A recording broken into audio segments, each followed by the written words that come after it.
Good evening, everyone, and welcome back to Cannon Chatter TV. I'm G Talks Arsenal. I'm not your host for tonight's show. Stephen will be hosting tonight's shows, but he's just in the backstage at the moment, just sorting out some last-minute things. But yeah, we're here, obviously, for our Monday night show, our regular spot to obviously review what was a really good game. Well, I say a really good game. It just felt good to kind of get back to winning ways. So Stephen will be joining us shortly, but as you can see on the screen, I am joined by very smiley Lottie this evening. How are you doing, Lottie? I'm good. I've had the absolute best few days. I mean, I had a few friends come to London and we went out. Yeah. I'm just having a very, very good few days. I haven't been to work. That's probably why I'm very happy. Yeah. So, it's always good when you have a good weekend, and then obviously that kind of coincides with some annual leave. Do you know what I mean? It's always a good remedy to lift the spirits. No, definitely. I needed the time to let some steam off and recharge the batteries. But how are you? I'm good. You know, I had a really good weekend. I worked this weekend. At the same time, on Saturday night, I actually went out to somewhat a concert, or more like a gig. And it was a Bob Marley gig. Oh, that's totally cool. What's that? That's so cool. Sorry. No, it was really, really good. Like, I was really tired because I'd worked a long shift on the Saturday, but it's something I was really looking forward to. And those that know me well, have an idea that it was my dad's anniversary of his death on the 1st of December. So we didn't even really kind of plan it because he was a massive Bob Marley fan, but we didn't really plan it for that reason. But it was just a good night all round. Like, it was really nice to kind of go there, enjoy the music, at the same time kind of reminisce and kind of remember him and have the kind of fond memories that we have. So that was really, really good. But I had a little bit too much fun. Didn't get in till like 4 a.m. in the morning. And then obviously had the Sunday shift to go into work as well. So by the time I got home on Sunday, I was absolutely knackered. I was supposed to actually plan and prep for this show, and I did plan to do it today, but then I woke up to a lovely message from my brother, from another mother, Stephen, who had messaged me. I must have already been asleep at that point, and just said, "Oh, don't worry about prepping for the show. I've already sorted it out." And that was a real nice wake-up call. So brilliant. Thanks to him. But yeah, no, it was good. Sounds like we both had really good weekends. Tiring, but good weekends. No, I had an extra few days because I finished work on Tuesday at 5 o'clock and I run out those doors technically. Yeah. And wicked. Yeah, Stephen's here. So obviously we're here to review the game, which was, on Saturday against Southampton at home, 3 points. So yeah, I'll hand over to Stephen. Take it away, man. Evening. Thank you, G. Thank you, Lottie. And thank you to everybody who's watching. It's great to have you all with us again. As G says, we are here to talk about Saturday's victory over Southampton. We'll look ahead to the West Ham game on Wednesday night. Games are coming thick and fast, obviously, with it being the Christmas period. And it's great. Hopefully we can have another performance like Saturday on Wednesday night, but we'll talk about that later on. So I think what we'll do now, we'll quickly play our intro video and we'll get into it. Arsenal have gone through an entire league campaign without losing. The first time it's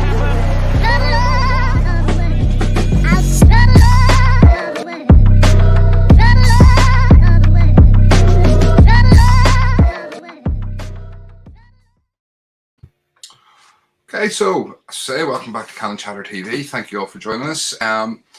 Great to hear you guys both had good weekends. I know you were working, G, and I know you were shattered. And I sat down last night to do the thumbnail and stuff, and I just thought, saw it all far through. And I know obviously I hadn't spoke to you, but I knew obviously the significance of Saturday night for you. So I thought, I'm sure you were out late and stuff. So yeah, I just thought, no, trust me, man. You literally, like, when I woke up this morning to that message, you don't know how good it felt. Like, honestly, because obviously, like you said, I had a busy weekend. It was good, a bit emotional. But then I also had obviously my 9 to 5 job to get into this morning. I had a 9 o'clock call first thing in the morning, and when I saw your message, I was just like, you know what, I love this guy, man. Absolutely love him. But I had a fairly busy weekend myself. I was working obviously Saturday. First time I've worked over a match in 4.5 years, so that was quite strange.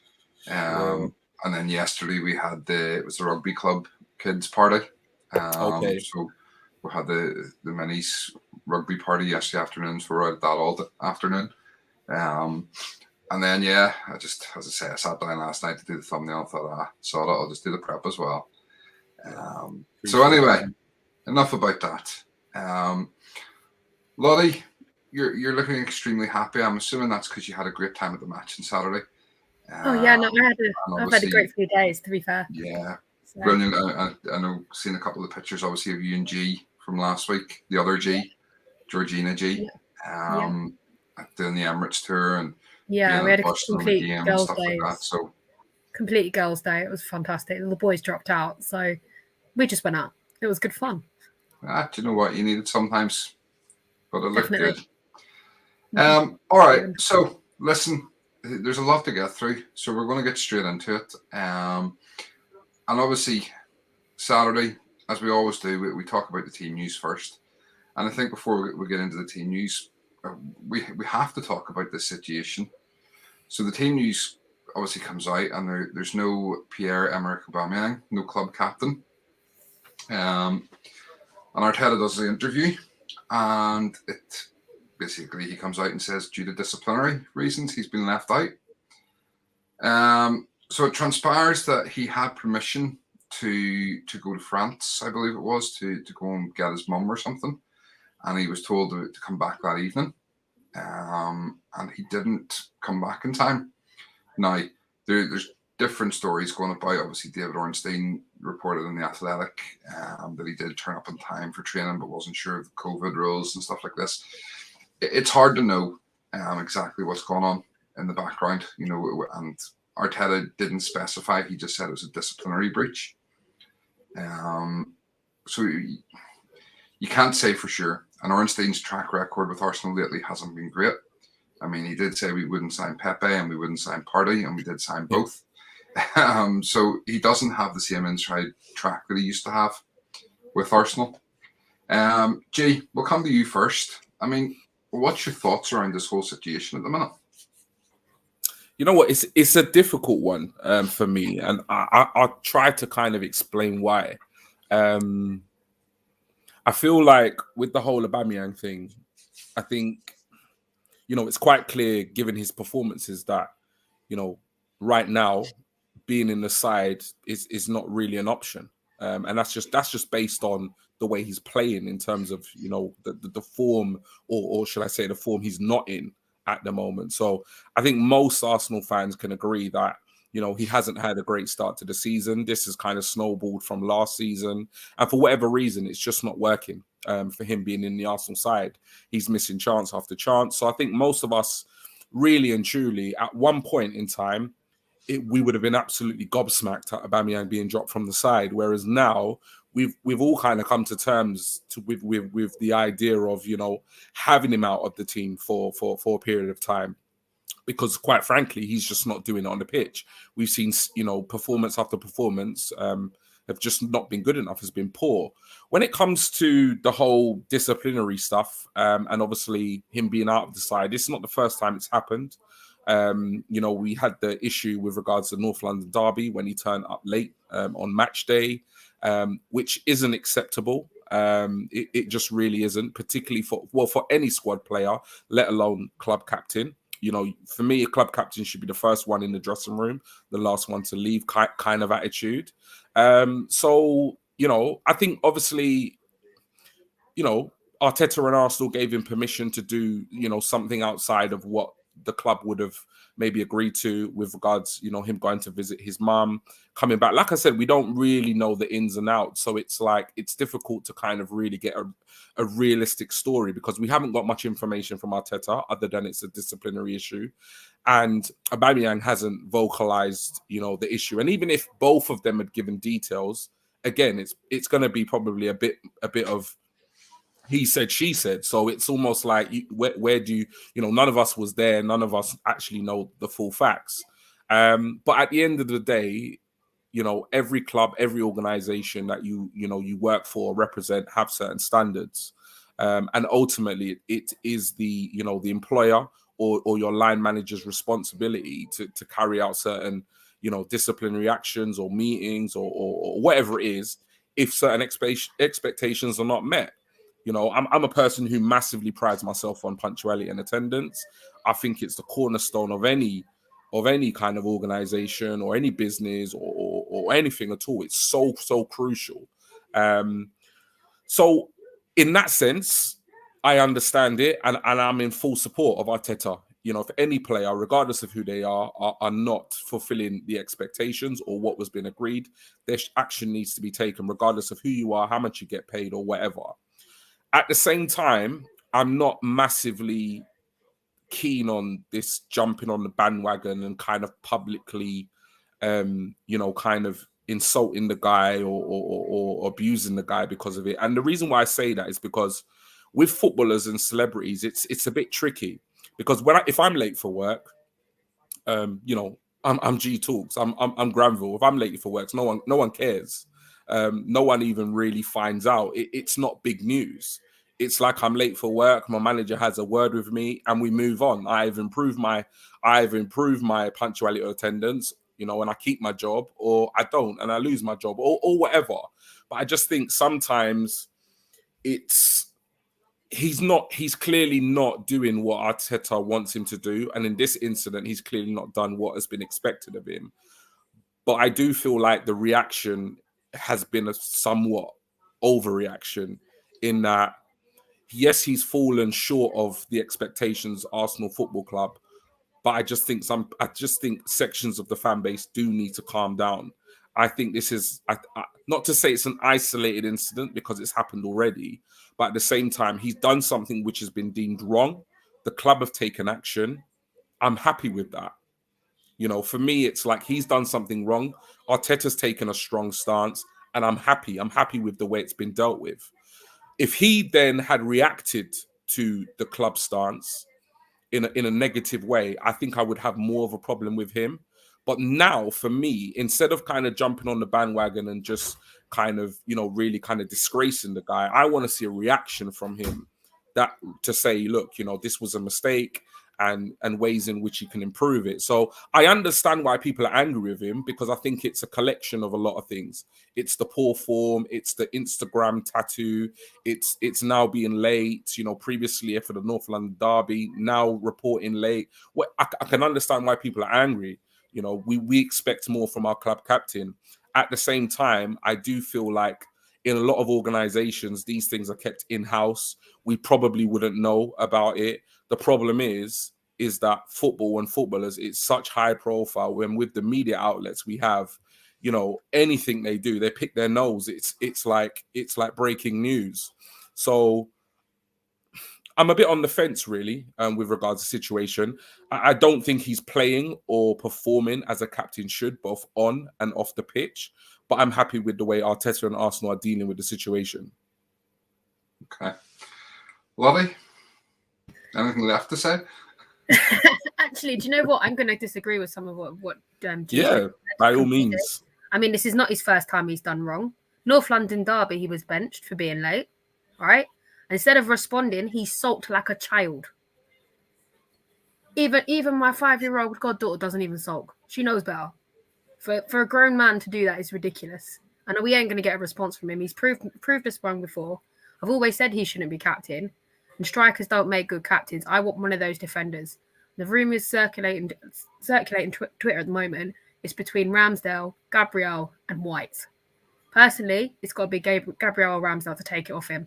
He should be stripped and taught a lesson. End of. As far as I'm concerned, as you said, he's been poor on and off the pitch. When I was in the ground, there was obviously where I was sitting in block 15, there was talk.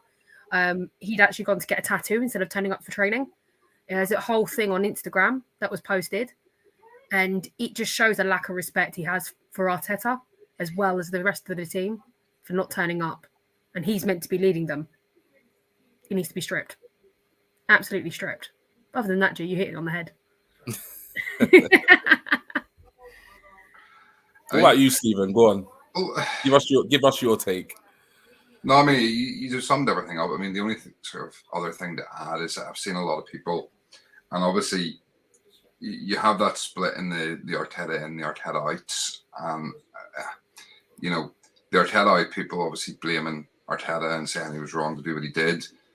Arteta and people fully supporting him and stuff. The only thing I kind of have to say is I don't know what else Arteta could have done in terms of, you know, if he's being disciplined, and this is how they choose to discipline by leaving him out of the squad for one match, well, he's going to be asked why Aubameyang, the club captain, is not there. So what's he supposed to say? You know, do they want him to lie and say, no, he's injured? Yeah. And then Aubameyang turn around and go, well, no, I wasn't injured. You know, so I don't really... His hands were tied in terms of what he could say, so I have no issue with what he said. I'm fine with what he's coming out and saying it. The reality is he should never have been put in that position. You know, whether Aubameyang turned up on time for training or, you know, whatever happened, he was given direct instruction to return home that evening. And from all accounts, he returned home the following morning. Just because he turned up on time for training doesn't matter. He was given a direct instruction by his employer who allowed him to leave the country, give him exceptional circumstances to leave the country. So to have that level of disrespect, not only for Arteta, but for the club as a whole, that annoys me. But yeah, I think at this point, you know, it's clear. We've all said for a long time he's not captain. So it kind of needs to go, and you know, move on, get a new club captain. I don't know if we'll manage to get rid of him. You know, I think, you know, everybody knows we're heavily linked with a striker in the January window. Whether we can get rid of Aubameyang, you know, because realistically, who's going to want to pay his wages? And who's going to want to buy him with the form he's in? Is the other thing, you know. And with his disciplinary track record at clubs, you know, in terms of issues behind the scenes, not discipline on the pitch, but discipline off the pitch, you know, it's going to be hard to sell him. And we could end up in another situation we had with Ozil. And the problem with that is then he becomes a disruptive influence in the dressing room. For us to get rid of Aubameyang, it's going to need, you know, somewhat a cooperation from Aubameyang, in that, you know, first of all, we're going to need to get an interested party, and then secondly, we're probably going to need Aubameyang to take, you know, somewhat of a pay cut, because I don't think there's a team in Europe that's going to match the wages he's on at Arsenal at the moment. But I don't disagree with anything that Lottie said, or you said, with regards, you know, his obviously his actions being unacceptable, and obviously, you know, being stripped of the captaincy. I think it should have come, like Stephen said, I don't think he should have been put in that position. I don't think he should have been captain in the first place. At the same time, it's very similar with the Ozil situation. Even though, you know, the whole Ozil situation left a real bad taste in my mouth, I didn't really kind of publicly, you know, kind of give my opinion, because it was just such a heated kind of conversation on Twitter between Arsenal fans that I just really couldn't be bothered to get into it.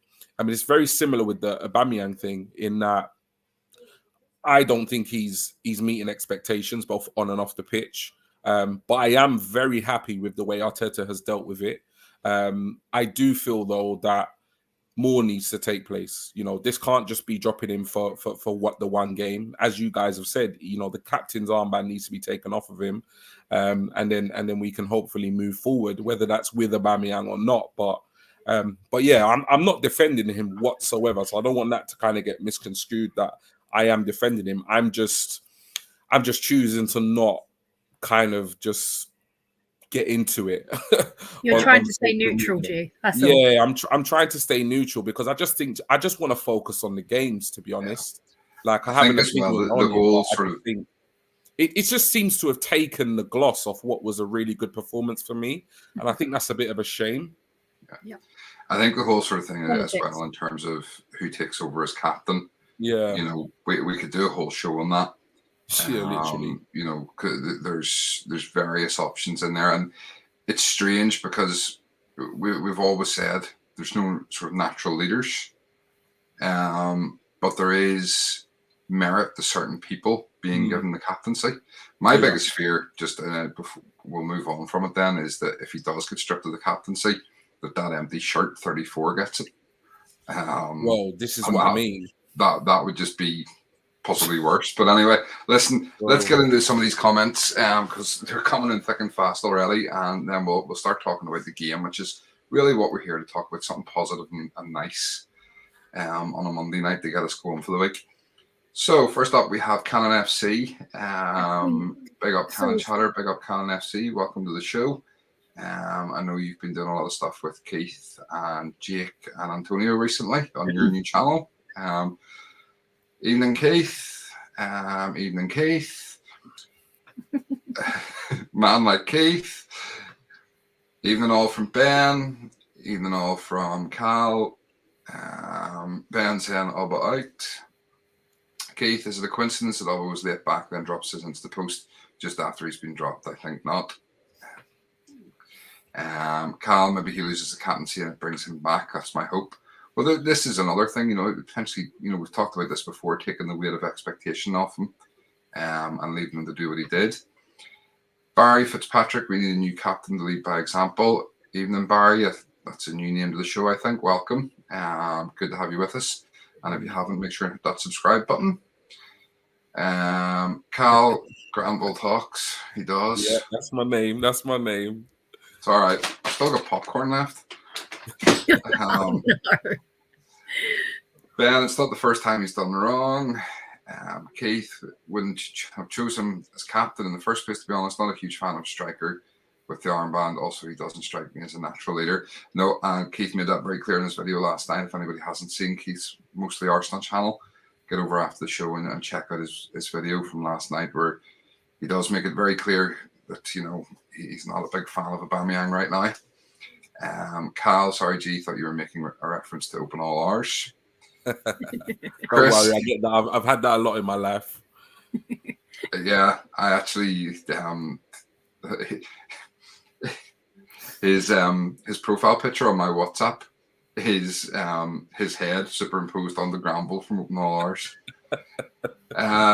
Chris, he did it at Dortmund to push through the Arsenal move as well, breaking the rules, so they sold him to get rid of his issues. Yeah, he could be trying to force his way out, just don't know. Keith saying exactly that to Cal. The armband weighs heavy. Ben, credit to Arteta backing up his ruthlessness with Oba like he has with other players, as he should. Disrespected the armband once again. Antonio, greetings all. Keith, Ramsdale, Gabriel, definitely not white. Take it from Oba, disrespected us in the club. Antonio Ramsdale for captain. I've seen a lot of that actually, and I'll be honest, I disagree. I don't want Ramsdale as captain.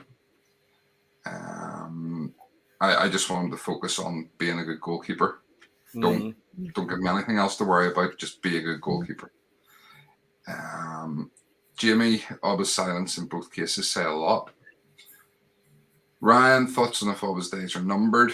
It's hard to know. Carl, cheers.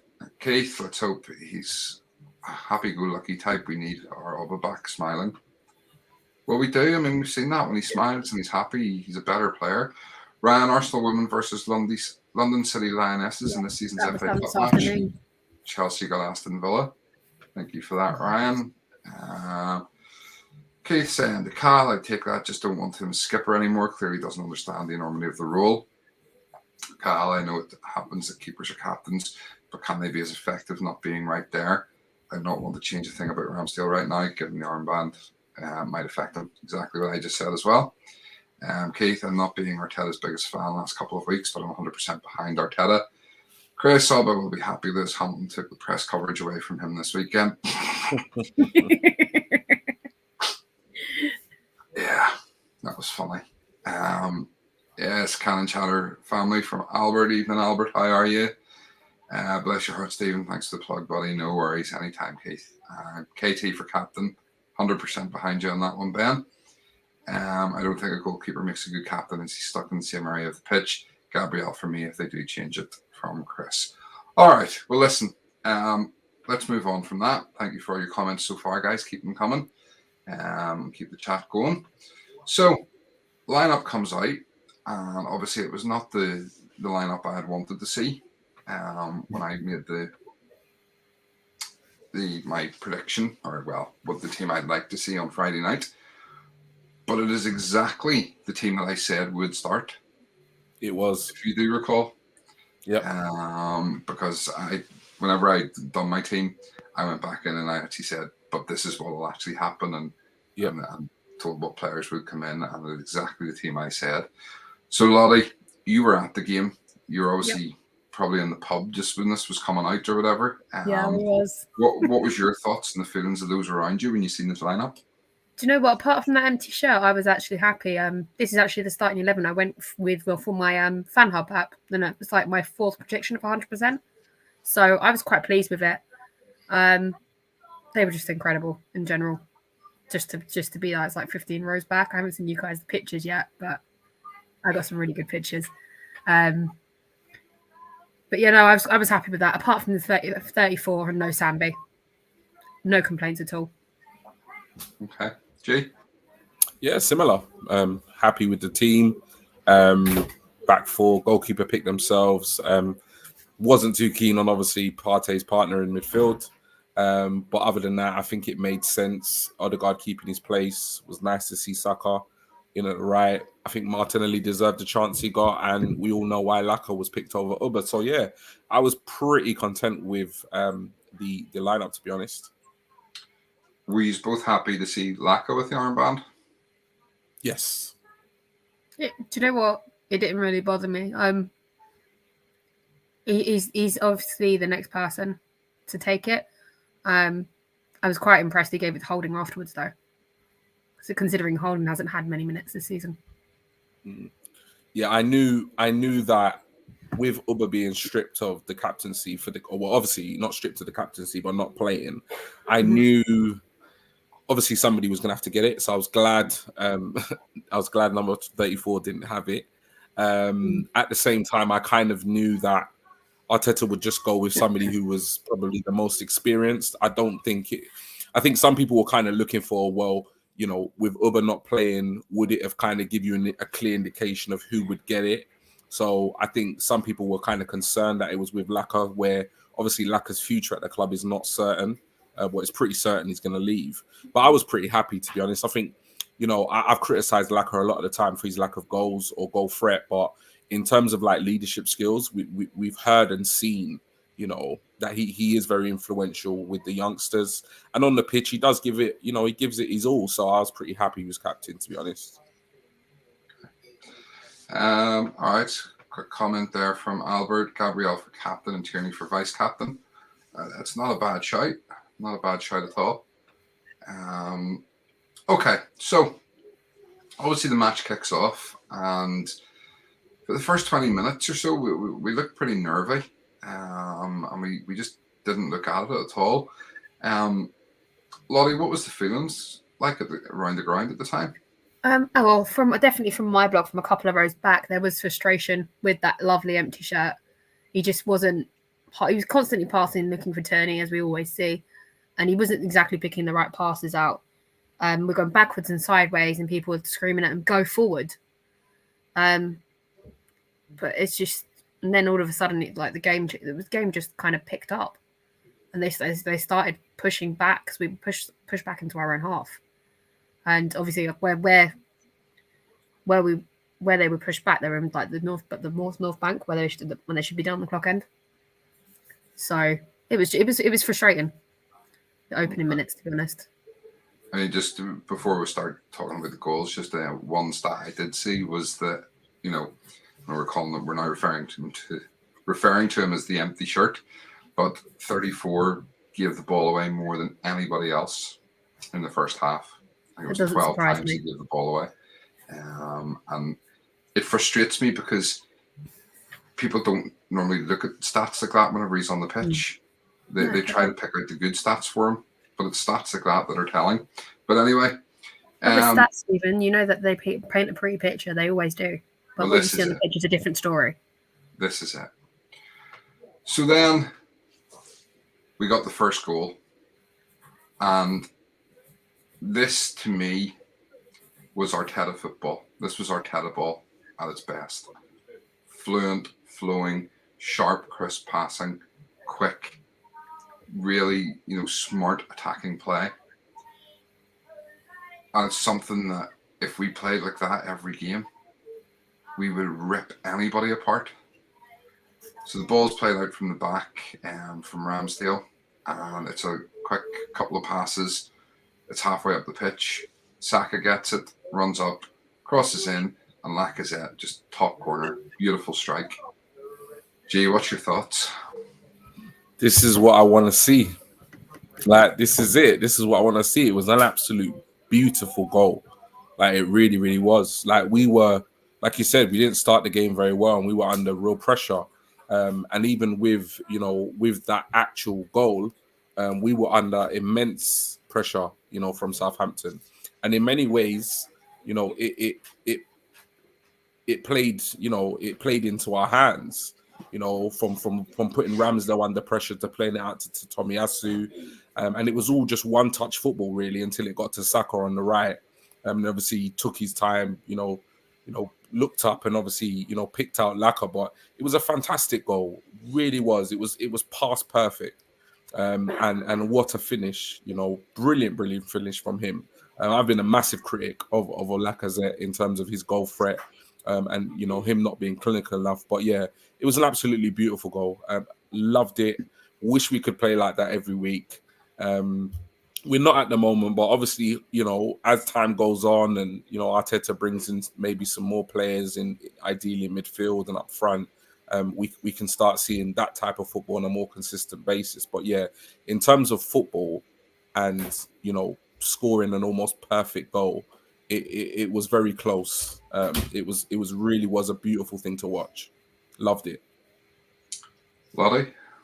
It was absolutely beautiful just to be watching it from that east stand. I was sitting there like, oh, it was just incredible to watch. I mean, I think I'd retweeted a TikTok video of the play from like obviously the aerial view, and it was just, if you just look at that, I think someone like, I know he wasn't he was part of the goal, but Tomiyasu's positioning is just absolutely fantastic all the way through to the point where Saka does pass over to Lacazette.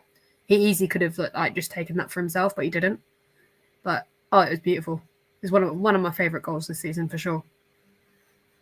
Yeah, it's something we don't do enough of.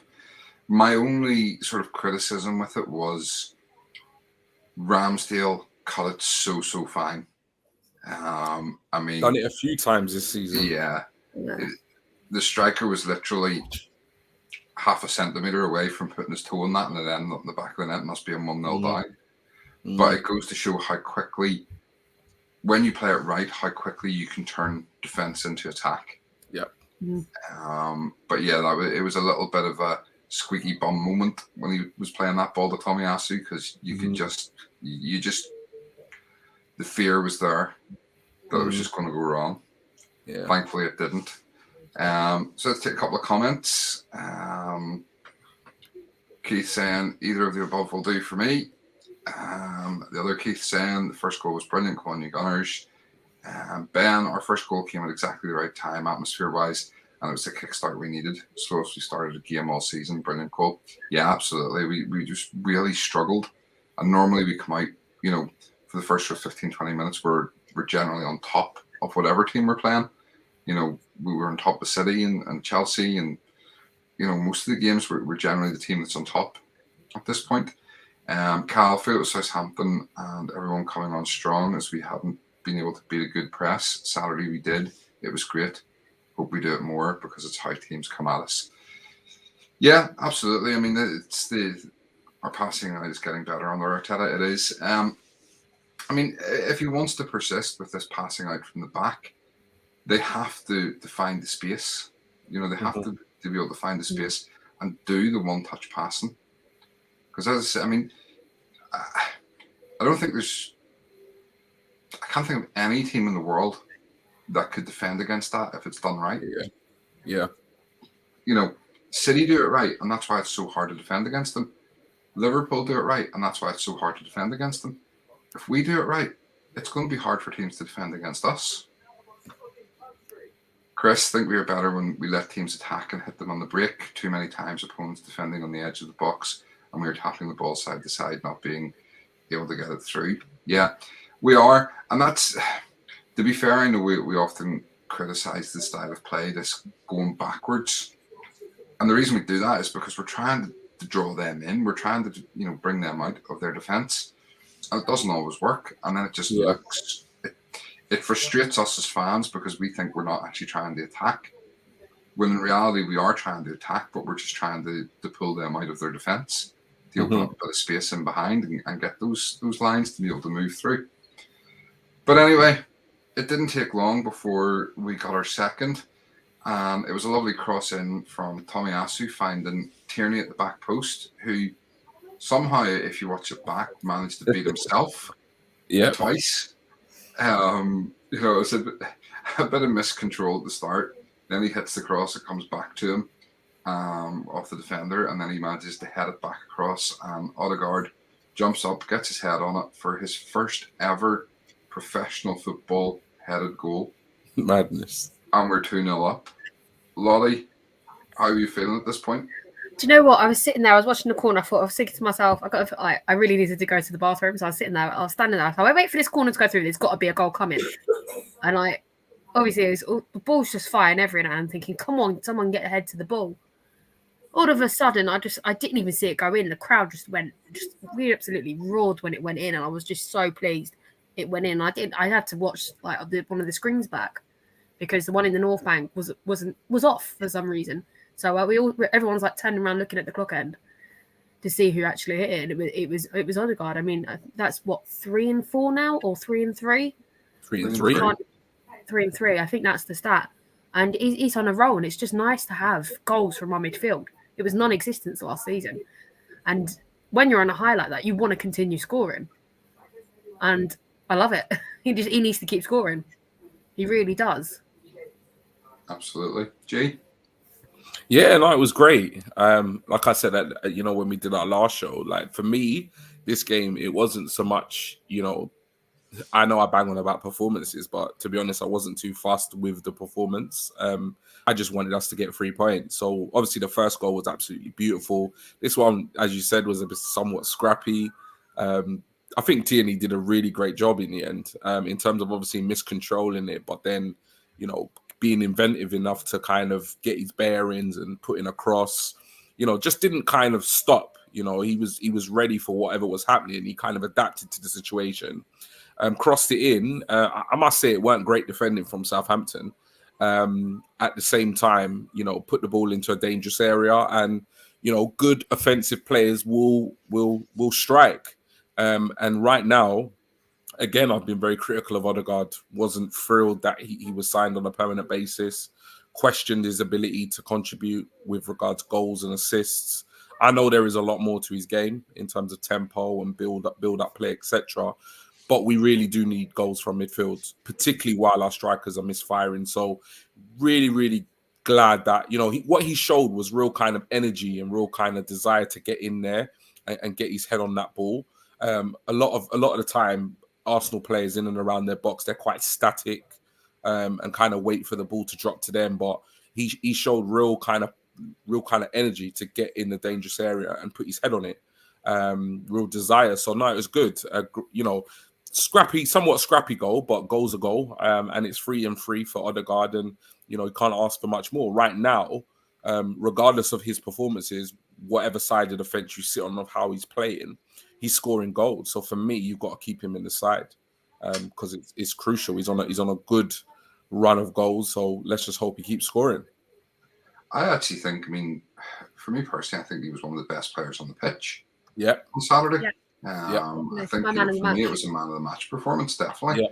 Yeah. He had a couple of other ones that, if people had finished, he would have ended up with maybe 2 or 3 assists as well. Mm-hmm. Yeah. There was a lovely little back heel he did through to, I think, Saka in the second half, and put Saka through on goal, and Saka obviously took the shot and the keeper saved it. But just some of his wee touches, and it's like you say, it's not just about the goals and assists; it's the build-up play. And when he's on form, he's going to be a difference maker. Yeah, for us.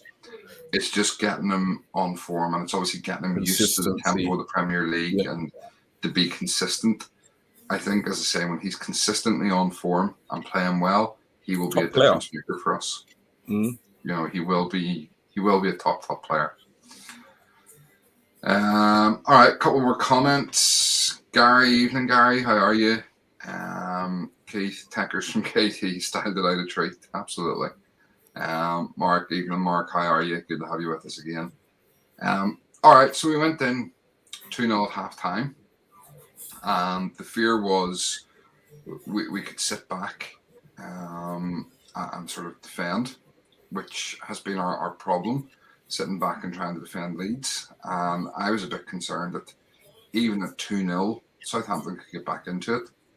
And I think it's just because we have had poor performances in the last couple of games and we've conceded, 5 goals in the last 2 games. You're all of a sudden thinking, well, a 2-goal lead's maybe not enough. Mm.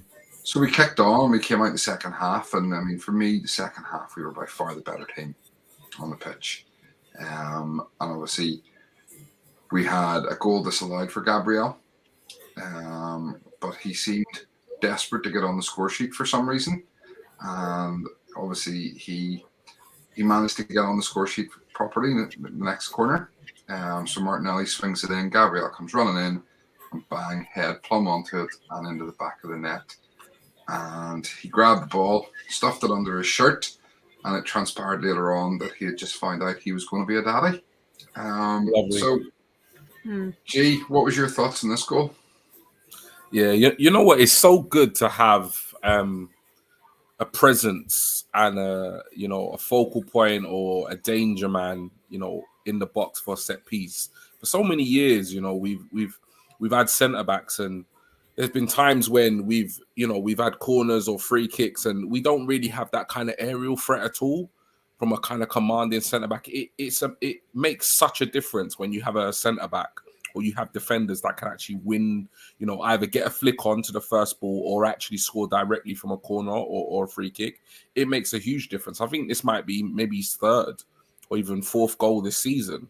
And that's what you need. So yeah, it's just textbook, whipping a good cross, big lad gets his head to it, easy goal, So yeah, no, thrilled for him. He's been somewhat, I wouldn't say overshadowed in that, obviously Ramsdale a lot of the time gets the plaudits for just the phenomenal saves he makes. But he's been a huge difference. Like having him fit, coming into the team and having him fit, in the Arsenal first team it's just been immense. And I think his performances have been fantastic. And I think the fact that he is a goal threat and he does have that presence, in both ends of the pitch, defending and even attacking set pieces is fantastic. So yeah, I'm just obviously happy for him, massive congratulations that, he's going to be a father. But yeah, no, it was nice. It was nice that he topped off, a good season so far, a good match, with getting on the score sheet. It's always good when you're a defender and you can score a goal. It feels special. Absolutely, and especially when we've got Ben White next to him, who can't head for toffee, so he's not going to run up and get you many headed goals. Lolly, what was your thoughts on the goal? Do you know what? Jeez just took all my words. I don't know what to say now. No, it's just nice to have someone that's actually, how to put this politely, that's not short in the box. He's got the height for it, and it's something I've been screaming out since Oli Giroud left, because he was that guy that was in the box that had the strength to get up in the air and get his big noggin to the ball, and it usually went in. So, yeah, no, I'm really pleased for him, honestly. Yeah. So obviously that was 3-0, and from that point, it was commanding. It could have and should have been more, I think, realistically. But we played well, and we controlled the rest of the game. We kind of seen it out. And there was a lot of good performances on the night, or on the afternoon, should we say. A lot of good performances from players. But I want to kind of, for me, single out 2 players in the second half who I just thought were phenomenal. I get your opinions. And that was Martinelli and Saka. Both hit the post. Yeah. So both were only a matter of an inch away from scoring a goal. Thanks to Getty Images, who we've stolen this picture from, but it was on the internet, so it's your own fault. But yeah, I mean, guys, for me, Martinelli and Saka, aside from Odegaard, who was my man of the match, these two were phenomenal. What was your thoughts on their performances? Go on, Lottie. You let me go first this time. Yeah, go on. Take it You away. can't take your words. Do you know what? No, it's just sometimes we're all on the same way, like the same wavelength for stuff. And I'm like, I'm not going to repeat myself. There's no point. No, Martinelli and Saka, they should have both scored. They were absolutely incredible. I mean, Martinelli's energy, it's just so infectious. And like, obviously, the crowd started picking up. We were singing. It was better than I thought it would be, especially after Everton. There's a lot of people out there were absolutely miserable. So it was a bit hard to get, like, obviously the crowd going and things. But Martinelli, Saka, absolutely sublime. Saka seems to find his energy levels again, and he's kind of got his head back into the game after his sort of kind of, let's just say, blip. But I'm also really thrilled for Martinelli. He's getting minutes, and that is what we've been crying out for, and I'm glad he's getting them. Okay, Jay. Yeah, it's just, you know what, it's just one of those things where it's like with the youngsters. I say the youngsters, obviously Saka and Martinelli being young men. It's so nice that we have this, this kind of core group of young players that, are just so good in terms of the quality, just in terms of the effort.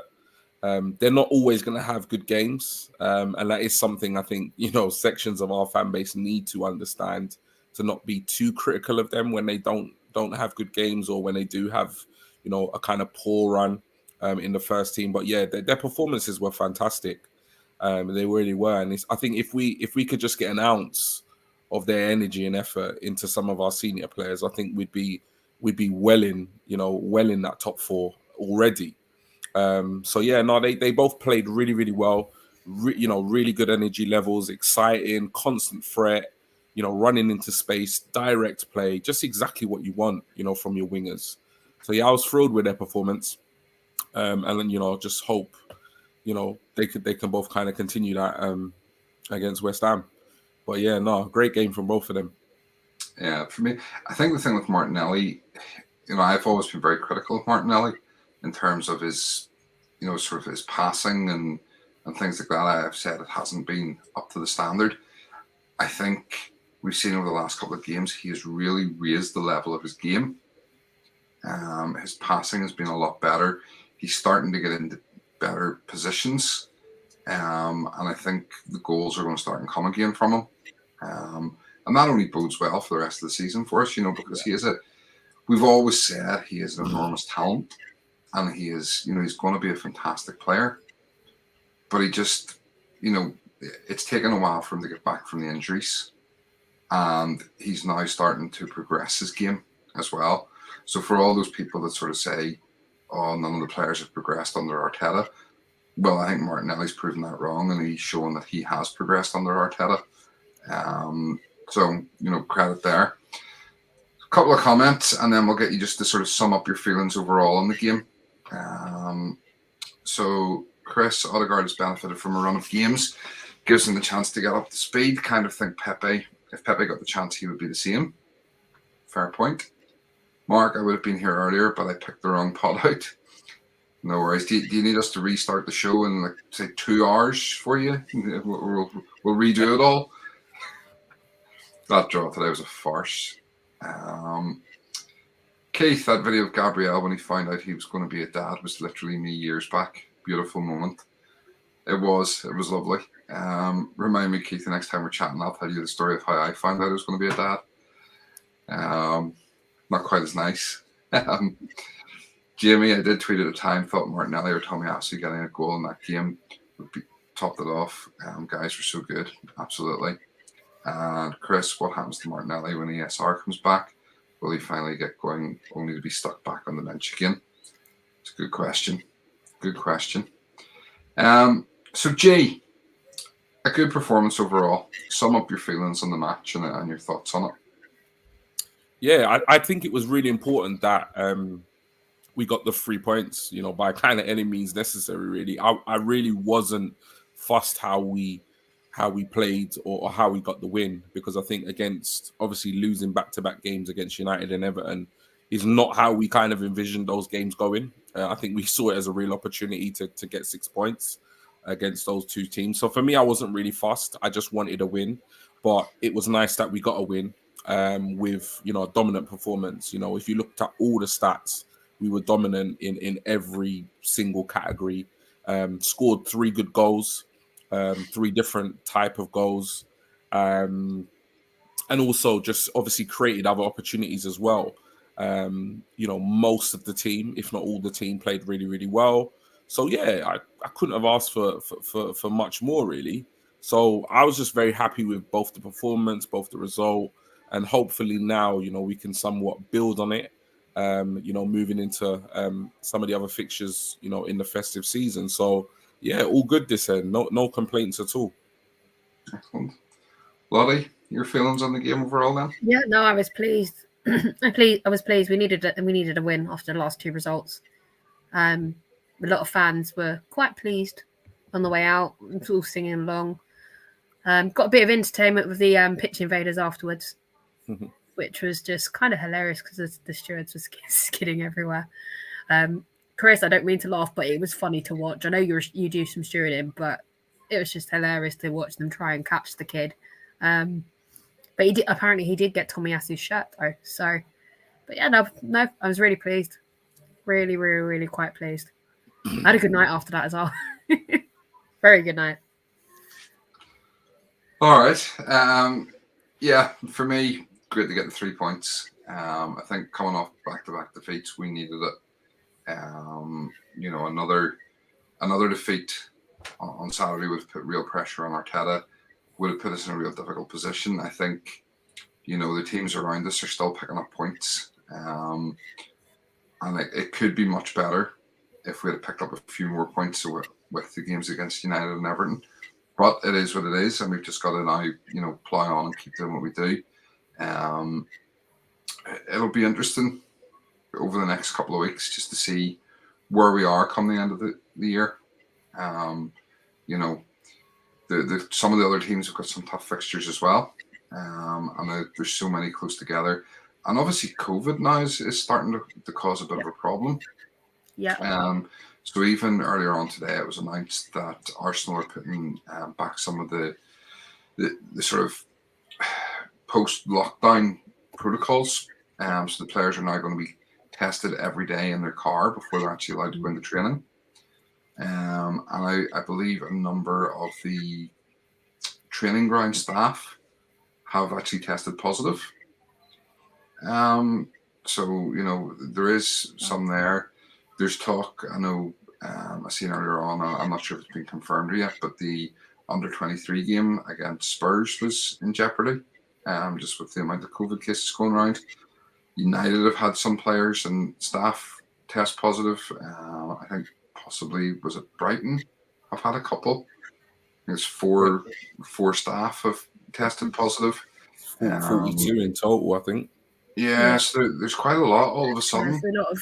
There's a lot of special measures coming in for fans as well. We've now got to be at the ground 3 hours before the game. We've got to have COVID passes and our masks on, and everything's got to be checked. Can you imagine doing that to 60,000 people plus minimum? Yeah, it's going to be a nightmare tomorrow. So have they introduced COVID passports over there yet? Yeah, they have. From the West Ham game, you have to have a COVID passport or a negative test. Yeah, because obviously otherwise you are not getting in the ground, and the stewards now have the right to throw you out if you're presenting flu-like symptoms, according to the email from Arsenal. We've also now got to sign a COVID declaration to say that we understand the rules that they're now giving us, and it gives them the power to do that. If you don't sign the declaration, you are not getting into that ground. We've had sort of slightly stricter measures here for a while. Mm-hmm. I know, like on a Sunday when I take Oliver to rugby, I have to, by 10 o'clock on Saturday, have to have signed the COVID declaration. Oh, you have to sign it 3 hours before kickoff. So yeah, well, no, I have to do this by 10 o'clock on the Saturday night before training on a Sunday. as I say, we had the rugby club Christmas party for the kids yesterday. So me and my wife both had to have our COVID passports done because they came into effect. Technically, they came into effect from today, but they needed them yesterday, and I had to do COVID declarations for all 4 of us. And then obviously have masks on and stuff wherever possible inside the actual clubhouse and stuff yesterday. So it is concerning. And obviously, I seen earlier on United possibly, looking at getting their game tomorrow night postponed. So I'm just seeing there, Mark saying Brighton, Spurs, United, Villa, Norwich and Leicester, all positive cases. So I think it's going to have an impact on the league. Just from reading between the lines, in terms of like what the government are saying. We're seeing well, regrettably, we're seeing more of Boris of late. But yeah, I think it's going to have an impact. I really do. I think we could even potentially find ourselves in a situation where the Premier League is either somewhat suspended or postponed for a little bit period of time, because if we are to believe what the media and the news outlets are reporting, this new variant is spreading like wildfire. I heard the health secretary, I think it was the health secretary guy, say we could have somewhere between 1 million cases by the end of the month. So if it spreads anything like they're predicting how it's going to spread, I can honestly see the whole Premier League season being massively impacted between now and the end of the season. I don't think we're far away from it, because like I say, we're seeing Boris more and often, different kind of press conferences. Every day there seems to be something else that's being brought into, either new legislation or new rules or past rules that weren't going on. They're bringing back. So, yeah, I think by the end of January, I think the Premier League could be in big trouble in terms of like actually having matches played. Yeah, we'll come back to this in a wee sec. I just want to read a couple of these tweets messages, just because a couple of them do refer to it as well. So Gary saying supposedly the stewards took the shirt from the kid. Chris, I did that very job pitch side against Watford for Brentford. My company makes me wear football boots so I can run without falling over. Mark, West Ham game is crucial. They're not playing their best at the moment. Win, go above them, might even put our goal difference in the positive. We'll come on to that in a few minutes. We already read that one. Gary, have a good rest of the show. Good night. Night, Gary. Thanks for joining us. Chris, I'm doing the United game if it takes place tomorrow. Not been told if there's any special measures, but we'll probably find out once I get there. I know the masks are back. Definitely. I think games behind closed doors might be coming. I think in the new year, Boris is worried of people kicking off before Christmas. So I think things will go off first week of January. Yeah, I've got my tickets for the end of January already. I bought them. Don't say that, please. I won't get my money back. I wouldn't be surprised if they cancel the AFCON, to be honest. No, they won't let people out of the country, to be fair. Yeah, I personally don't think it will go ahead. Then again, can I be honest with you? That will benefit us. That will really benefit us. It's really horrible to say, but I just honestly don't think. Whether it goes ahead or not, I just don't think. I get what you're saying, because obviously we're not going to lose certain players, but I just think the way if we're to believe what's been reported, I honestly believe come mid to late January, I think the league will just be suspended indefinitely. Honestly, that's what I think is going to happen. Again, I don't think I can cope with that. Yeah, I honestly feel like that's what's going to happen. Obviously there is obviously the worry of the matches and stuff, but then for us as normal everyday working folk, it's the knock-on effect of what do we end up back in lockdown, and that's a scary thought. No, it is. It's a lot. I mean, there's a lot of people's mental health and like people being isolated, and it's a scary thought. I mean, my nan's in her 80s now, and she my cousins have all moved in with her, but she would have been isolated if they didn't move in. I mean, if we do go into another lockdown, they're gonna have to move in again. Yeah. And like, I'm at that point where I'm considering moving in. because I've spent the last 2 years away from her, and like she's getting on, you know. Yeah. And it's worrying. I don't like, and especially after like everything that's gone on, I don't really want to be away from my family. I can't do it anymore. Well, listen, let's hope it doesn't come to that. And I think, just the only thing I would sort of say is all we can do is do everything we can to make sure that, as individuals, we're as protected as possible for our own sakes and, for our family's sakes and stuff. And obviously doing everything we can not to be passing on anything to anybody else. And we've just got to hope for the best, really. Yeah. Ben dreading no fans again. Jamie, tickets for Burnley got and flying back to Dublin. The COVID rules could make this very difficult. Yeah. Chris, South Africa is the centre of it, so I think that's almost certain it won't happen, or at least foreign-based players won't travel to it. Yeah, it's a difficult one.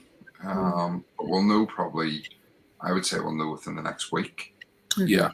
Because when are they due to fly off to? It's Boxing Day. They're all Day. due to go Boxing Day, yeah. Yeah. I think there's a scheduled press conference for Boris on the 18th. So I think he's going to address the nation on the 18th, and I don't, I'm just not optimistic whatsoever. The thing is, with everything going on, how many people are actually going to follow whatever he says? That is the question. I know a few people in the angry. NHS that work at kind of different levels, and the whispers coming out are not positive for Christmas. No, I've had those as well. It's not looking good at all. Well, listen, at the minute we do have a game on Wednesday night. Yeah. We do have West Ham coming across London to the Emirates. So, Lottie, how are you feeling going into this game? Do you know what? I'm pretty excited. I'm in Block 25, where all the noise is, so I'm very excited to be down there. But I'm nervous. Obviously, West Ham are on a roll at the minute. Well, sort of. I haven't really been watching their form because I've kind of ditched Antonio on my fantasy football, so I haven't really kept an eye on them, to be fair. But it's going to be a hard game either way because they've had a pretty good season so far. It's going to be a very hard game. I just hope the mentality is there for the boys. So I'm fingers crossed. Okay. Carl, number 10 party. Ben, I have a feeling Leeds could be our last game. Leeds is next weekend, is it, or is it the week after? Saturday. It's Saturday. Yeah. Okay. Saturday when Boris makes his announcement as well. Yeah. Yeah. So, G, how are you feeling going into the West Ham game on Wednesday night? Feeling better after the Southampton performance. But it's a huge game. It really is a massive game. And you just have to look at the table to see that. We're I think, I can't remember if it's 2 points or a point behind West Ham, but basically we beat West Ham, we go above them. I know that pretty much. So yes, it's a huge game. West Ham are just a funny old team. They're having a fantastic season. Don't get me wrong, but they seem to really lift themselves for the big games, and that is kind of concerning. If you kind of look at their last couple of games, they beat Chelsea 3-2, and then they drew 0-0 with Burnley yesterday. They're just, I don't know much about the performances and how they're playing, but when I've seen them, they've just looked brilliant. Both, I've watched a couple of their Premier League games, at least the highlights, and I've seen them play, some really good performances in Europe as well. I know they recently lost, I think it was the Dynamo Zagreb, but they are having a fantastic season. The fact that they're sitting in fourth spot is just phenomenal. Their fans must be over the moon. Do you think it's there for the taking? It definitely is, and this is something I've said, even with the Southampton game. For me, I don't think Arsenal should generally fear any team in the Premier League. Obviously, you've got your Chelsea, your Liverpool, and your Man City that are playing in their own league at the top. But everybody else, for me, it's open season. Like if we turn up, we're capable of beating any of the other sides in the division. So if we turn up against West Ham and we put in a good performance, we have a very strong chance of winning that game. But from what I've seen in the way West Ham are performing against, you know, so to speak, the top teams, they're going to be up for this game, like proper up for this game. You know, they've taken some real scalps this season, and they've put in some really good performances. They're a difficult team to beat if they're on it. So it's going to be one hell of a game, and we need to make sure, you know, that we turn up. If we turn up and West Ham turn up, boy, it's going to be some game. And I think it's gonna just be, you know, a lottery in terms of who wins. It's gonna be like a case of who takes their chances. But their form has been somewhat indifferent, and we need to kind of take stock of that and realize that actually, you know, they at times don't turn up and put in great performances. So, and you know, obviously West Ham have been getting all the plaudits, but they're still touching distance from us. So when you actually look at it, you know, we've somewhat had similar seasons because there's only a point or two in it. So really and truly, there's no reason why we can't beat West Ham. If we turn up and we put in a performance, we can beat them. We've got the players to do that. But I'm just nervous because, as I've said previously, it just depends what Arsenal turns up. But yeah, I'm not overly nervous because I'm actually confident in that. You know, if we turn up, we can beat them. My only concern is that, you know, it's up to the players really. You know, determining the kind of performance they have. But yeah, I'm kind of excited about the game. But yeah, I really want the 3 points because, you know, 3 points against West Ham, and all of a sudden, you know, we're sitting in 4th spot. Even though it might only be for a couple of hours, but it just brings us closer. If we lose to West Ham, it completely kind of changes, you know, the dynamics of the league table. All of a sudden, we could be going into a COVID break, at least, like, I think 4 or 5 points off West Ham. And if other results don't go our way, Spurs have got 2 games in hand. United are above us, you know, in the league at the moment. So, yeah, this is a really, really big game. And over the last kind of games, when we've needed a performance or where we've been tested, those kind of mini tests we've somewhat failed. You know, the United game was a disappointment. The bounce back performance we were looking for at Everton, that was a disappointment. Now we've got 3 points against Southampton. We really need to build from that and actually beat West Ham, a team we're competing for in terms of 4th spot. If we don't beat West Ham, it's going to be, you know, the fan base is going to be somewhat like, oh, here we go again. You know, we've kind of got into the race and then we've just kind of shot ourselves in the foot. So, yeah, massive game, but let's hope we can get the 3 points. Okay, well, before we come on to your team, we'll just read a few more of these comments. Keith saying 3-1 to the Arsenal. We'll come on to score predictions in a wee minute or two, but at least we know Keith is going 3-1, confident. Ben, back home in the clock end, tough game, but at least we go into the back to a win. Keith saying Boris is an idiot, get rid of. Where's the Boris out signs? You know, that's what we need. Never mind Arteta out, Boris out. Don't forget West Ham are massive jokers. Jamie, David Moyes fired shots at his players, dropping their levels, especially yesterday. Possible backlash. Antonio in a dry spell. Charitable Arsenal. We limited errors mostly Saturday. We'll need to do that again against the Irons. Feel we're not far away if we both play at our best. Agree with you, G, from Cal. And Cal also saying, should I drop Antonio from FPL? We'll let Lottie have a wee say on that after. Just in case anybody is seeing a couple of messages that came in and you're seeing on the chat, message deleted from Juliana Chase and Ruth Randall. They're bot messages trying to advertise porn links. And I've noticed these starting to happen more and more. So I'm just going in and blocking them from the channel as I'm going through the chat. So just in case you're wondering why I'm deleting messages or comments. There you go, G. That's why. Cool. Sorry, just there's a private chat function in this that we can talk to each other if we need to say we're nipping off or anything. I was like, what do they do? Yeah. And by the way, just in case anybody's wondering, this is a pen. It's not actually a syringe. I'm not like doing drugs on the show or anything. I just was writing something, and it was the first pen I happened to grab. Yeah. Anyway, right, G, let's have a look at your team that you've picked then for Wednesday night. So talk us through. Yeah, so pretty simple at the back. Ramsdale, he's the man. Fantastic save, I must say, in that match against Southampton. Low to his right-hand side it was. The guy just keeps pulling off these great saves. So yeah, him and the back four pick themselves. I don't even need to go through the names because you know who they are.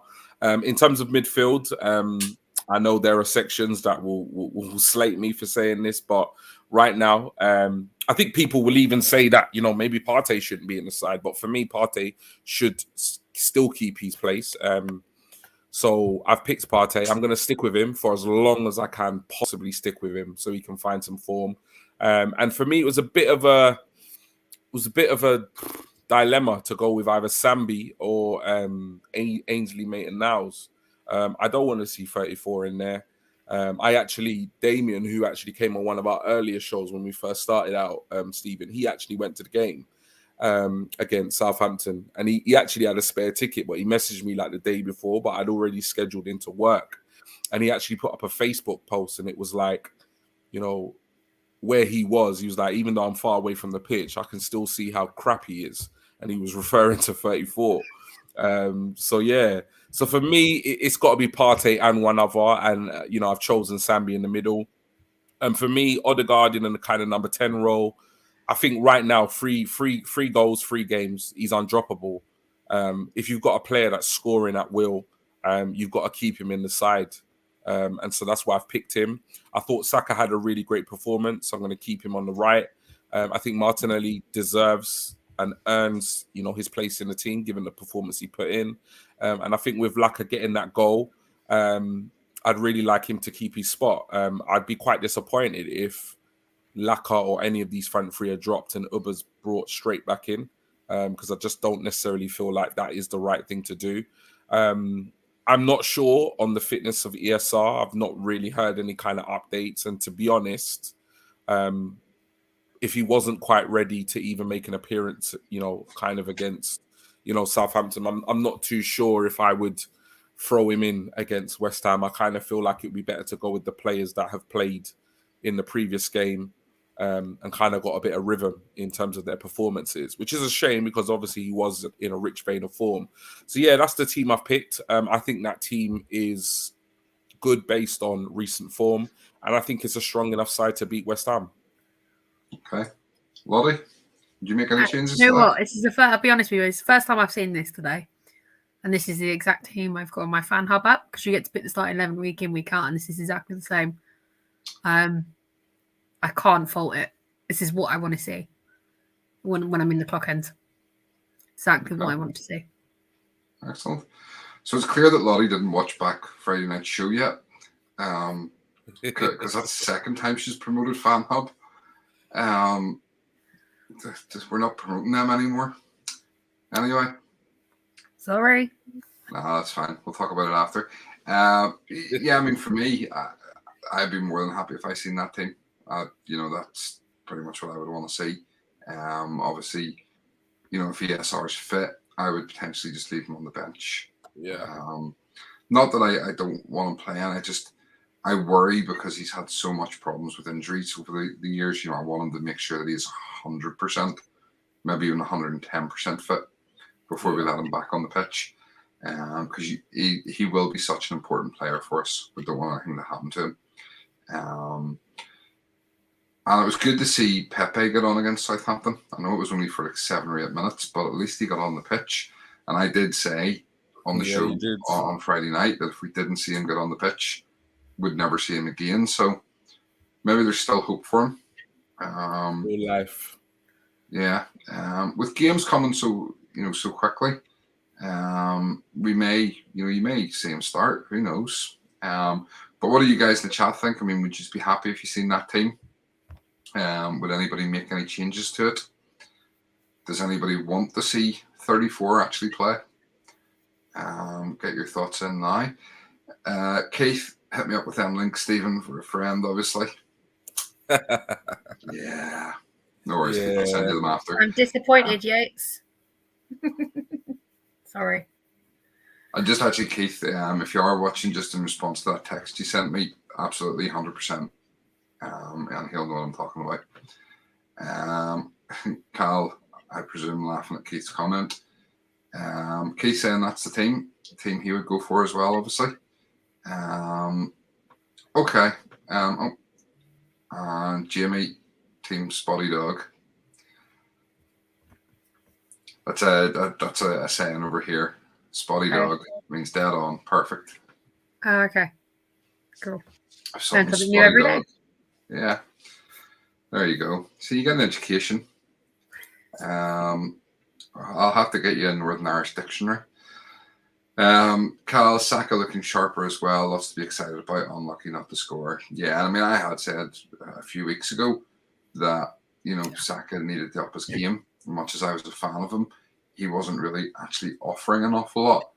And you could argue that when we were playing as a 4-3-3 and he was in that 3, he wasn't really warranting his place at the time, but he has seemed to have upped his level again and kicking on. So, great to see that, and hopefully that continues.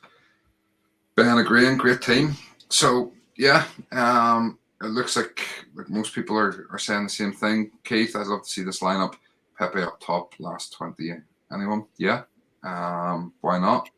Maybe not in this game, but I'd be interested to see it against Leeds. Listen, as long as we're a couple of goals up, why not stick them up front?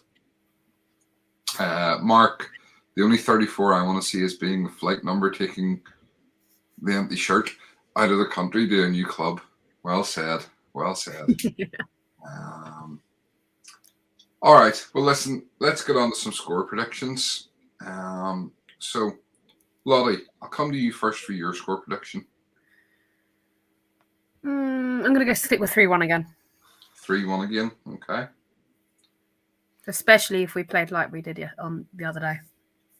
Okay. G? Boy, I have no idea. I think this could be a pretty ding-dong affair. I'm hoping Arsenal are gonna be at the races, and I really can't see West Ham having a bad day at the office. I'm gonna go 3-2 to Arsenal. 3-2 Arsenal. Okay. Guys, everybody watching the show, drop your score predictions in now into the chat, and if you're watching this back later on, drop them in the chat below as well, in the comments. For me, I think it's going to be tight, and I'm going to go with the same prediction I made for the Southampton game, and I'm going to go 2-1. I think we can win, but I'm going to go 2-1. So that then leads us on. We'll do a couple of these comments first. So Ben, agreeing with Eugene, going 3-1. Cal with me, 2-1. Keith, 3-2 as well. Mark, I'd take a scrappy 1-0. I'll listen. Yeah, so would I. I'd take anyway, absolutely. Okay, so yeah, as you all know, we have our Predictor League. And we'll maybe do a wee update on that soon as the point situation. But we predict each game, and it's 3 points for a correct score, 1 point for a correct result, and no points for not getting any of it. And we always pick someone on behalf of the guests on the show, or in this case, when we don't have a guest on behalf of the fans and the followers of the show. Chris, 2-1 the Arsenal. So yeah, and then as I say, that bet or that prediction is then always used for our charity bet. So I put a place a £1 bet on it, and any winnings that we make will go to our chosen charity, which this season is the Air Ambulance Northern Ireland, a charity very close to my heart. So any money that we make, and we will do a couple of other bits and pieces, hopefully fundraising stuff, probably early in the new year, we'll start to look at that as well. Because at the minute I really don't want to go and hand them £7.50, which is what we've won from our charity bets. Technically, Stephen, we got £12.50. I've still got that money for you. So we have been generously donated £5 by, who was that by? It was Stu Harrison. He's Stu normally Harrison. Thank you, Stu. So we have an extra £5 on there. So £12.50 to give them at the minute, but we want to obviously get that way up. I'd love to be getting them somewhere close to maybe £1,000 or so. So we'll maybe look at, as I say, some fundraising ideas in the new year. But anyway, so tonight the lucky person who has picked our charity bet is none other than the lovely Alison, who is Lottie's mum, for those who don't know. And Lottie's mum has predicted a 1-1 draw. Yeah, she reckons she's had a look at the fixtures and she reckons we're due for a draw. So I hope I don't want to draw myself, but that's fine. Yeah. So a 1-1 draw has odds of 11-2 and will return £6.50 if it's correct. So I don't want her to be right, but if it is a draw, let's hope it's a 1-1 draw. Yeah. And we get a bit more money for the charity bucket. So yeah, a couple more. Let's see who else we've got. Jamie saying 3-0 to Arsenal. Cal Bowen is a good barometer for Ham. Guess Tierney is his side. Hope he keeps him quiet. Team to take him home in his Tesco bag. Tom, 34 wasn't that bad when he wasn't giving the ball away every time he got a touch. I don't recall Pepe doing out when he came on, but it's been a long time since 5 p.m. Saturday. But Oda did well, though. He absolutely did. And Keith saying, good shout, Alison, to be fair. Okay. So, that's kind of it. Anything else? Oh, Lottie, fantasy football, what's happening? Deadline for the game week 17, which starts tomorrow at 6 p.m. There's a bunch of games kicking off tomorrow. Don't ask me who's playing because I haven't actually looked at the fixtures. Obviously, Arsenal play on Wednesday night. Obviously, and how are you guys doing in the cup? Have you the overall cups have now started? You qualify in game week 16. If you just have a look at your app, scroll down and go click on. Obviously, instead of having leagues, you go to cups, and then it will tell you if you've qualified or not. I've actually qualified for the next round for game. Well, I've passed 16 and 17 now. I'm going into week 18 for the cup draw. Our own cups don't start till week 31, I believe, and it's complete knockouts. I'm still trying to work out what it is, but it's as I said, this FPL for me is a completely learning curve. So I think they just randomly pair you off against someone. Yeah, overall, yeah. But within our own league, it will be people within our league, not complete randoms that are actually playing. So it's going to be interesting. I was surprised I actually qualified because I had a really bad 2 weeks. I scored less than 40 points for 2 weeks. But I came back. I got 84 this week thanks to Mr. Arteta not playing Smith Rowe. I got 16 points off Maddison. I was really pleased. How did your weeks go, guys? Well, me and Steven are bang on 820 points each. Nice. I just noticed that. I don't know if you can see it in the screen. I don't know. Do you come back a bit closer again? A bit closer? Yeah, it's focused now. Oh, wow. Yeah, so I'm 138th. Steven is 137. Oh, I need to get my skates on. You lot are coming for bang on 820. now dropped down to 80. Wow, literally I dropped down to 89 now. Amount of points. Wow. So. But yes, I'm still in the cup. Yeah. Are you still in, G? I don't know. I didn't even know the cups were going on. If you come out of looking at the league, and then you'll see there's like a swipe option now. Might do that. I'll read a couple. It will tell you. I mean, it says here Cannon Chatter Cup and just the bus stop in Brentford. It should say overall at all. Is it on there? Overall cup. Yeah. Yeah. Click on it. Oh yeah, I'm facing. Is there any W's or L's on there? If there's 2 green W's, you're still through. I don't know, to be honest. Okay, I'll have a look at it later. Never mind. Yeah, I don't know. That's another thing. Obviously, Jimenez is now suspended because he's got a red card. He's back on the 19th of December. Cancelo is also suspended because he picked up his 5th yellow. And Reece James is also on his way to his 5th yellow, I think. Cool. Carl wants to know who he should take instead of Cancelo. Well, at the moment, I've got a back three of Tierney, Trent Alexander-Arnold, and Reece James. Hold on. I kept him for a week. I've just dropped the 27th in the Cannon Chatter League. Do you know what? Don't ask our advice then. Don't ask Seriously. me. I'm trying to get up there. I wish I was 27th. Yeah. I've not seen the top 100 since I started. Chris missed the Whereas me, I team, can just but I about did get say in to the top G. 15 and I bounce out. Sorry. Chris missed the team, but I did say to G on Twitter, I personally would drop both Yeah, he did. centre mids and play Sambi and Ainsley Maitland-Niles. Maitland-Niles hasn't played since he was man of the match.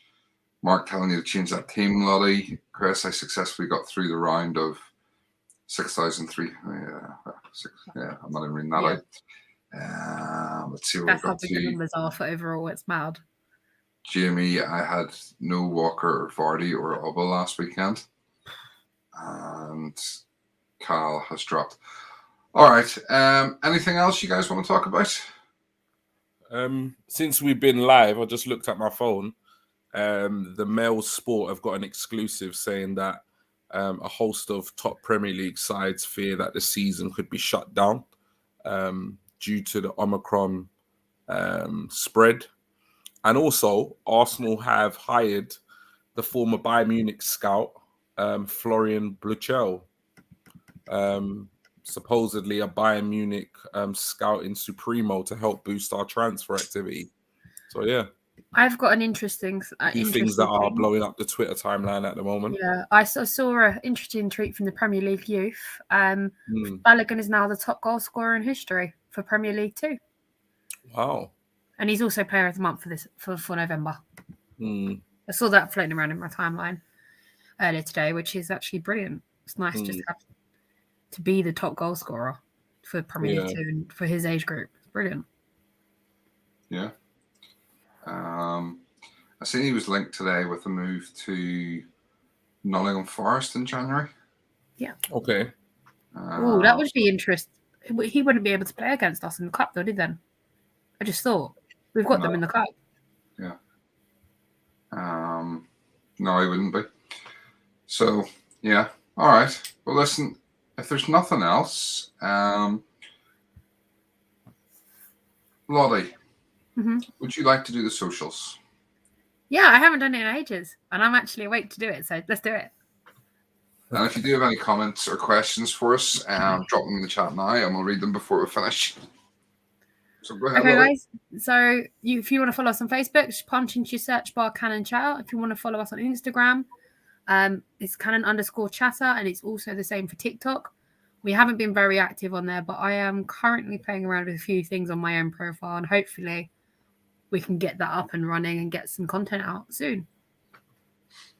If you want to follow us on Twitter, the main account is @CannonChatter. If you want to follow my co-host that is up here, Stephen, is @SBCannonChat, but he is more on the running the main account than he is his own, but he's looking to rectify that in the new year. If you want to follow my other co-host over here, which is G, it's @GTalksArsenal. Or if you want to follow myself, it's @LottieB with _B, I should say. With 2 T's, 2 I's, because somebody beat me to the normal spelling. I don't normally spell my name with 2 I's. If you want to catch up on any of my blogs, I am off work at the moment on a holiday, so I really need to sit down and update that. I'm going to do a load of work over the next couple of days and get everything back up to speed, hopefully before West Ham, because that'll be another one I need to write. Just head over to lottieafc.blogspot.co.uk. If you want to purchase any of the Cannon Tattered t-shirts, the one I've got on, or what the boys have got on, which are hoodies, you can email info@cannonchatter.com or just DM Stephen @SBCannonchatter on Twitter. Lastly, make sure you subscribe and turn on those notifications and hit the like button. Excellent. Thank you. And thank you to everybody who's tuned in tonight and watched. Obviously, we really appreciate the support as always. It's great having so many people coming back every time we're on and giving us that support. We really appreciate it. And, you know, you make it all so much more worthwhile. We've always said we would probably still do this if it was just us talking to each other. But the fact that you guys are here with us and interact and take part, it's great. And for those people that do regularly come on and take part in the chat, if any of you would like to get involved and actually come on screen and have your say on some of the stuff, please get in contact with us and we'll get some stuff set up. You know, we've always said we want to try and get more people on the shows. and coming on and having a chat about Arsenal, because that's what we all love to do. So, see a few more of these comments. So Carl saying no transfers in January then. Yeah, I mean, it's a difficult one. You know, if all of a sudden things shut down, does the January transfer window go ahead? Keith, will be Balogun good to go out on loan? Absolutely. He's too good for the Premier League too. He needs a good loan spell of playing at a higher level of football. Jimmy, by the way, watch the Tubes and Ange interview, Golf with Ramsdale on YouTube. He comes across very well. I've seen that. It's a brilliant interview, boys. You need to watch it. Okay. Cool. Keith, Sorry? I saw a snippet and I had to go and watch the whole thing. It was really good. Okay. Keith Gritcher, you lot, brilliant as ever. Thank you, Keith. Chris, if Boris has his way, we will all be back on TikTok in the new year. Yeah. The less said about that, Chris, the better. Gritcher, as always, thank you, Ben. Appreciate the support. Cal, thanks everyone. Keith, buying Arsenal stuff that's just come out. It's Actually, brilliant. did you? I don't know if you guys saw. Did you guys see my tweet? My mum asked me what I wanted for Christmas, and I sent her a screenshot of the advertisement for the new Arsenal. Oh, is it? stuff. I didn't Did see she tell it. me no? I can't have a puppy. That was brilliant. I was just killing myself because I didn't even realize B had a puppy in his hands, which was very cute. Yeah, I think we're going to have to up the range of Cannon Chatter stuff to compete. You know, Yeah. Seems every time we lose a game, they bring out a new range of clothing. It is that. The Arsenal Cup starts in game week 19. Okay, that's cool. Yeah. Okay. I'm still getting my head round cups. All the cups, I think, finish on the last week of the season. So it all depends how many people are in your league, at what point they have to start it. Okay. Yeah, I think our league will start a bit early. Yeah, it's like obviously 210 people. Every week it divides by 2, effectively. So, and Keith, brilliant show as usual, guys. One you Gunners forever. Thank you. Right. Okay. Lottie, any final words, any final thoughts tonight? No, just that everyone stay safe and stay happy. If you've got nothing nice to say, also, don't bother saying it. It's not worth it. Honestly, it's really not. Fair enough. Okay. G, any final thoughts or comments? No, just hope we can get the 3 points on Wednesday. Hope Omicron just takes a chill and just doesn't ruin all our lives for the next 2 years again. So yeah, and just it's not been all bad. You've met us. It's not been all bad, it's not been all bad. Yeah, it's true. It's true. A lot of positives have come from it, but I feel like we're really at that point now where it's the last thing we need. Yeah, no, definitely. Completely agree with you. I was only messing. Regardless of what happens, though, do you know what I mean? It is what it is. You know, whatever comes our way, we'll deal with it. But yeah, just stay safe, people, as well. You know. Sorry, just before we do, a lot of you any shows planned this week? Not at the moment. I need to catch up on a few bits. I missed the Leicester game. I know the Arsenal ladies won. We've got the FA Cup draw that's just been done as well, which I need to go and take a look at.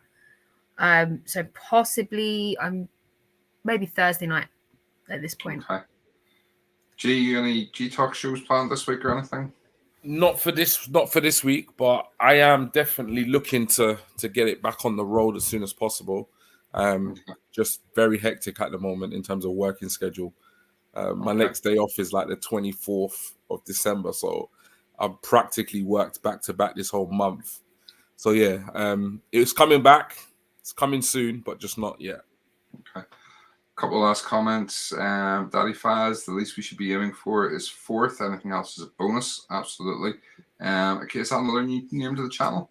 Yeah, I've not seen that name, so yeah, welcome, man. Thanks for tuning in. Welcome to the channel. Make sure you subscribe and obviously watch back over some of our other content if you haven't seen it.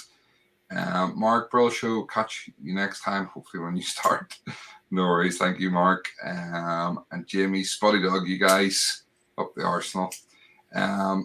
Okay, so yeah, in terms of coming up shows, then on the sort of these sort of main shows that we do, I imagine we'll be back on Friday night. We'll do a review of the West Ham game and a preview then of the Leeds game. Then probably the following Monday night as well. And then I think later next week, as it gets very close to Christmas, we may have something special planned. Yeah, we do. For anyone that's seen our Halloween spectacular, there may be something in those lines. I think we may do a bit of a Christmas fun show. So there may be a bit of a quiz and things like that going on, something for everyone to get involved in. So spread the word, make sure we get a good turnout for that one, and we'll have some fun with that. Other than that, you know, as the guys have said, let's hope for 3 points on Wednesday night. Stay safe. Do everything you can to protect yourselves from the coronavirus, from COVID, from Omicron, whatever you want to call it. It's an awful thing. I've seen friends and stuff who've had family members and things suffer with it. I know G's had it himself. And yes, we can sit here and sort of say, yeah, it has had some positives in that this channel wouldn't be here if it wasn't for COVID. Mm. Me and G wouldn't know each other. Me and Lottie wouldn't know each other. G and Lottie wouldn't know each other. We wouldn't know a lot of you guys in the chat that we talk to regularly. We've made some great friends off the back of it. Still probably wish it had never happened, but we take the positives, and that's what we do. We'll always take the positives from everything. So stay safe, everybody. And that's kind of it. I can't think of anything else we need to say. So until next time, keep chatting.